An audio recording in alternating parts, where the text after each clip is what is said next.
Nang nag-uusap sila Lola Nene at Munching ay natanong niya ang mamang niya kung may pag-asa pa kayang magkaayos sila Ani at Bingo.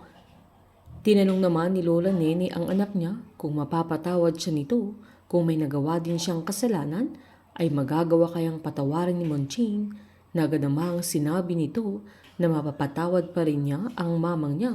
na sinaad pa ng matanda na kahit sumama siya sa ibang lalaki at iiwan niya ito o kaya'y nagnakaw siya o nakapatay, na umangal naman si Munching na sagaran naman ang mga sinasabi ng mamang niya. Agad namang sinabi ni Lola Nene na halimbawa lang ang mga sinabi niya, kaya sinaad naman ni Munching na susubukan nilang itama yung mga pagkakamali nila, pero sigurado siyang mapapatawad niya ang mamang niya dahil siya ang ina niya, na binalik naman niya sa mamang niya kung sakaling siya naman ang makagawa ng pagkakamali ay mapapatawad kaya siya ng matanda. Kaya sinaad ni Lola Nene na iniisip pa lang ni Munching ay napatawad na niya ito.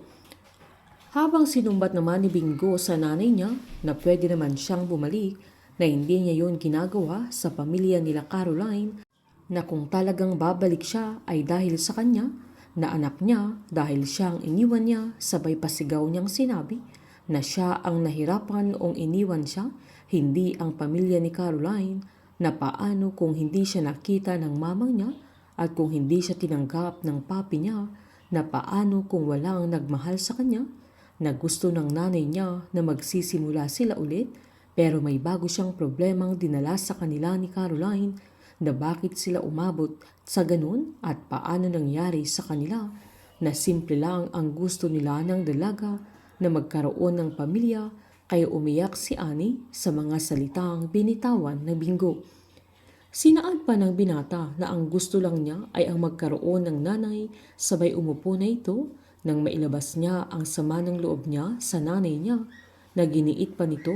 na simple lang sana na mag-ina sila at mahal nila ang isa't isa, na bakit umabot pa sila sa ganun. Lumuhod naman si Ani sa harap ng anak niya, sabay hinawakan niya ang mga kamay niya na humingi siya ng sorry, na iniwan niya ang binata, na bumalik siya pero huli na ang lahat. Pero kahit ilang beses siyang ipagtabuyan ni Bingo ay hindi siya titigil at hindi niya iiwan ang anak niya. Sabay niyakap niya si Bingo at giniit niyang mahal na mahal niya ang binata,